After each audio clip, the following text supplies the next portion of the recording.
All right. Hey, folks. So today I want to talk about my training split. So, as you guys know, I've been putting up some training footage recently, and they seem to go down quite well. People seem to enjoy watching me in the gym, talking through my thoughts and explaining what I'm doing. So, that's been nice. And I'm going to carry on doing that. So, there'll be more of those to come. But some of the questions have been, what is your training split? It looks like a body part split. What is it? And what are you doing? So I've promised a few guys in the comments, I'll put up an explanation. So that's what we're going to do today. I'm going to talk you through my split, the genesis of my split, and some of the particulars which you might find interesting. But before that, if you've made it this far, like the video, subscribe if you haven't done so already. And if you are interested in coaching, there's a link in the description. So let's get on. The split is a four-way split. I actually train 6 days a week. So what happens is I end up training every body part about 3 times every 2 weeks. So it's an asynchronous split, is what you'd call it. 4 days, and then I repeat the cycle, just taking 1 day off per week. So I'm getting about 12 training sessions across 2 weeks. Therefore, every body part 3 times in 2 weeks. So it's not quite a bro split, but I guess it's a hybrid. So anyway, in terms of why I've moved to something with a little bit less frequency, because throughout my entire training life, I've always trained body parts at least 2 or 3 times a week. Three has probably been the most common for me personally, which is probably what I'm most known for, like my full body wizard hypertrophy routine or full body powerlifting routine. This is what I'm more known for, maybe, I don't know. But I have done long spells of time more recently over the last sort of, when I say recently, the last decade, more recently where I've been doing a body part twice a week. And that's been fine. But one of the things that I noticed continuously was as I got older, I just found recovery problems training body parts twice a week. So it wasn't a problem to train a body part twice a week. Even if I trained on an upper lower, the workload wasn't an issue because I like being in the gym. I have good work capacity. I have good cardiovascular fitness. So it was never an issue for me to do too much work on an upper lower. Wasn't a problem. And I don't think it is for a lot of people if they get their conditioning in check, if they get their work capacity up. But in any case, so I was having trouble mostly with tendons, ligaments recovering, training a body part every 3.5 days. That was the big issue. Mostly my knees, the old man knees. So that was causing a problem. And I just couldn't train as hard as I wanted to with the right amount of volume that I wanted to use. So I thought what I would take is my old, as in original training split from back in the day, the Dorian split, which we all did in England 25 years ago. So just to remind you guys, that is chest and biceps 1 day, then back, then shoulders and triceps, and then legs. That was the idea. Now, what I wanted was I wanted an arm day because I had been doing the Arnold split directly before. So I've been doing that for the past sort of year and a half prior to starting this. Now, I really liked having an arm day. It just felt great. And I felt like I was getting some improvements in the arms, which was nice at my age. So I wanted to keep the arm day. So I thought, okay, let's keep the arm day. But I also wanted to put a bit more focus on my delts. For me, coming from my background as a powerlifter and strongman, I've always felt like my delts and arms could do with more work. They're pretty good now. I just being honest, not bragging, but yeah, they're pretty good now. I'm pretty balanced now, but inevitably chest, back, and legs are always a strong point with me. So I thought I want a delt focus, but I also want an arm day. So I thought, well, played around with things. And what I ended up with was this split, which was day one was chest and thigh delts. Day two was back and rear delts. Day three was arms, usually with something like abs and calves, something like that. And then day four was legs, which was normally just quads and hams. Now, calves and abs were pretty much just scattered around when I felt like it.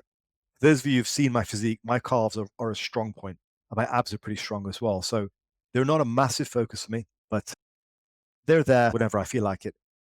Or I might add them in when I do my morning cardio. So far, we've got a four-way split, training 6 days a week.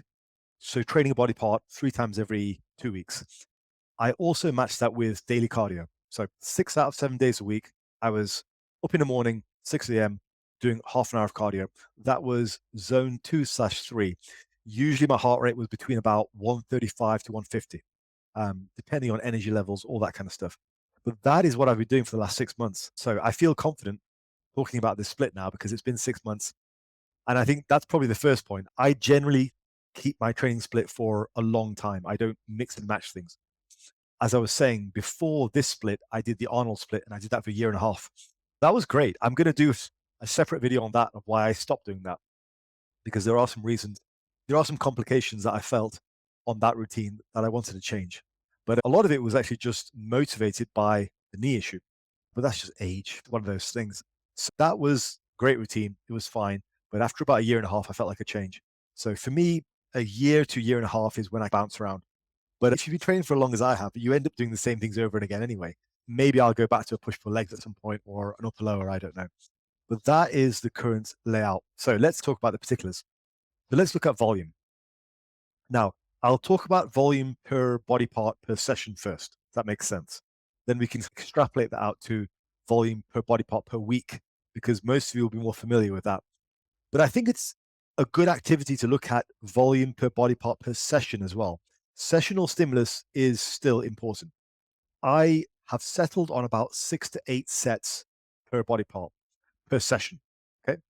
Now, if you extrapolate that out, that is anywhere between 9 to 12 sets per body part per week on average. For those of you who are a bit slow on the math, basically 6 sets per body part per session, 6 times 3, 18, divided by 2 is 9, right? And you can do the same with 8.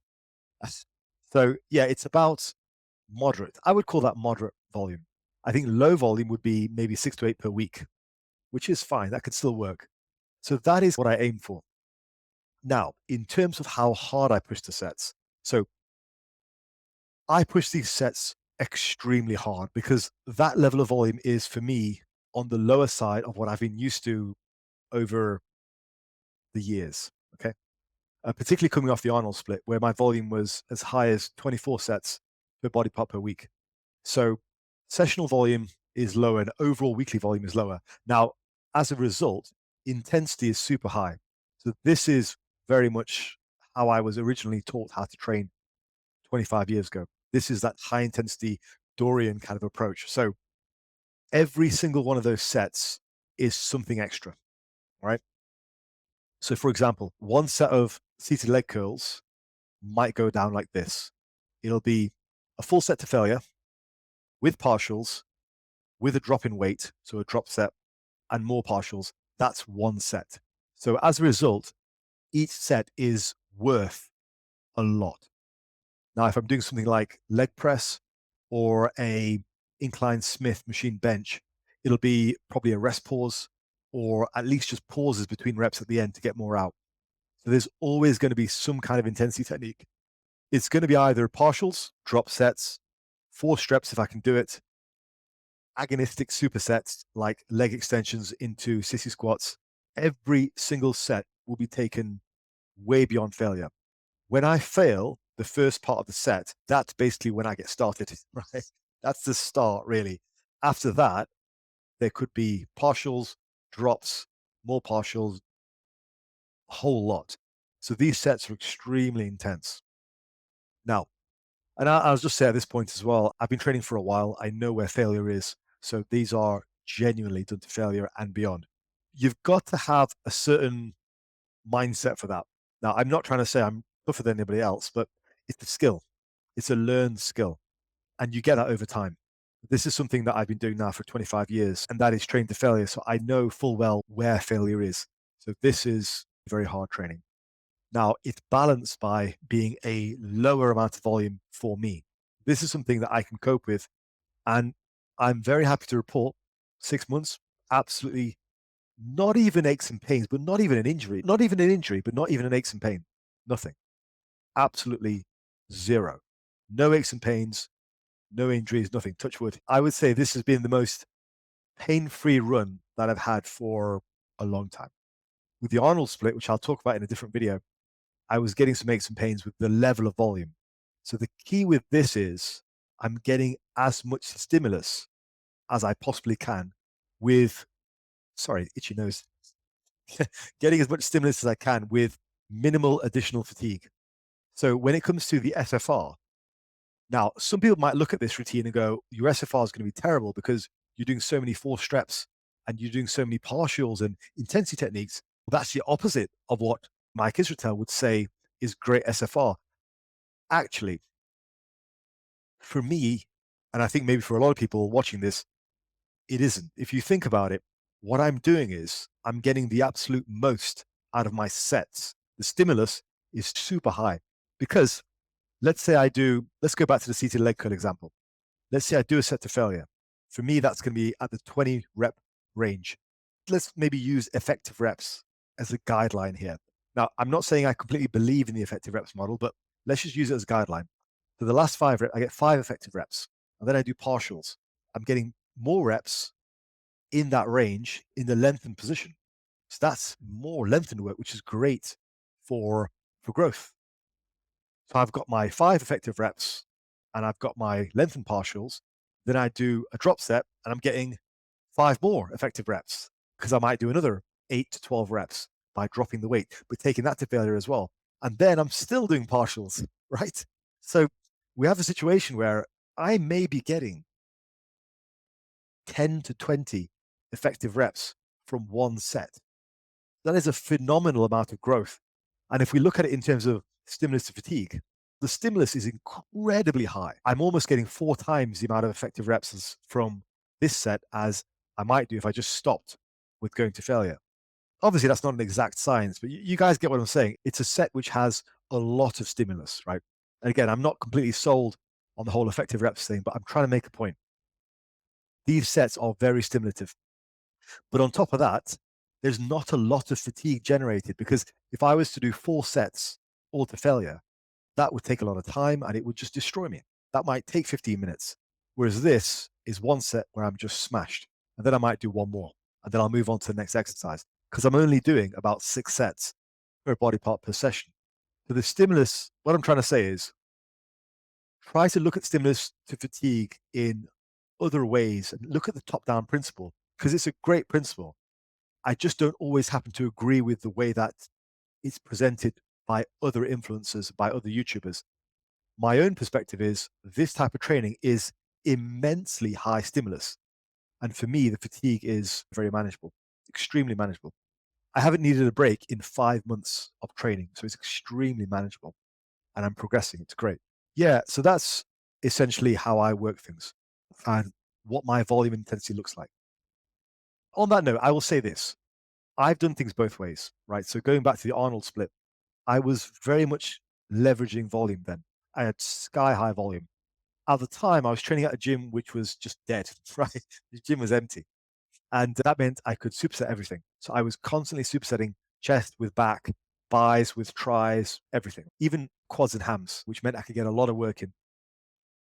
That meant I was really heavy on the volume. So volume per week for chest and back was 24 sets. Arms were about 18 sets each, buys and tries.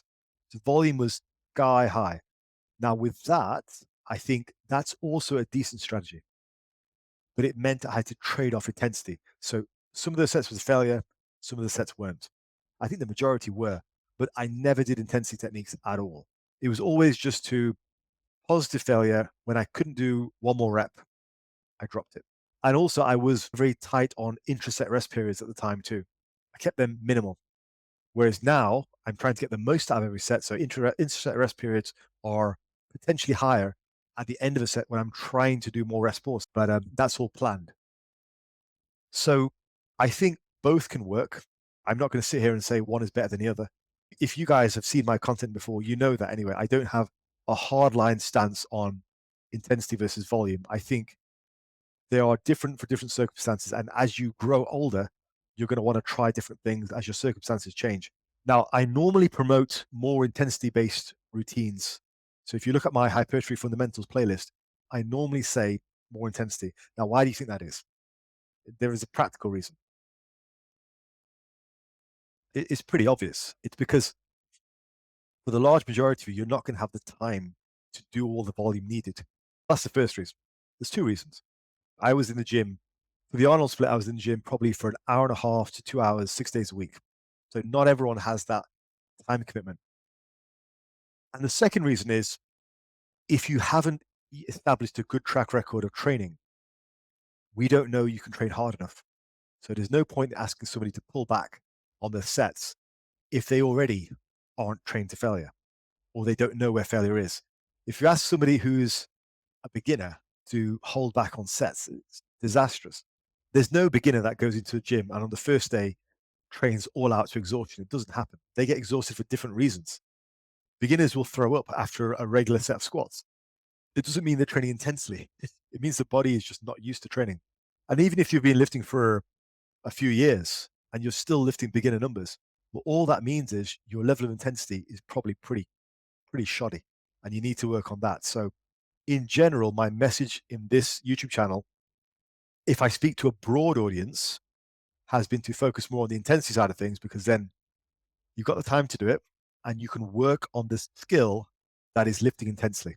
Okay. But don't be fooled. If I've got a guy who comes to me and he's already had a track record of training with a lot of intensity, and let's say he's already quite strong, then yeah, we may well pull back on intensity and ramp the volume up a little bit. Sure. Why not? Or if we're specializing on a body part, we might do the same because they've already established a track record of the fact that they can train hard and heavy. So there's no question there. But yeah, in general, that's why the majority of what for me will push intensity with slightly more manageable routines. Okay, so that kind of covers that. Also, I wanted to touch on instinctive training. Now, a while ago, I released a video talking about instinctive training, and you guys may have been looking for a follow up on that. So here's the follow up. I have been practicing it, but I've been practicing a particular version of it, which was, I think, the version 3 in the video that I released on instinctive training. Now, I will say that video was received really well.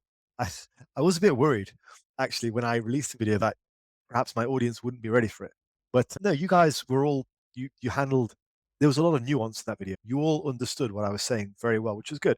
I was a little bit worried some people might misinterpret it as just not being concerned with progression. Obviously, that would be a very low IQ take if somebody misinterpreted what I was saying.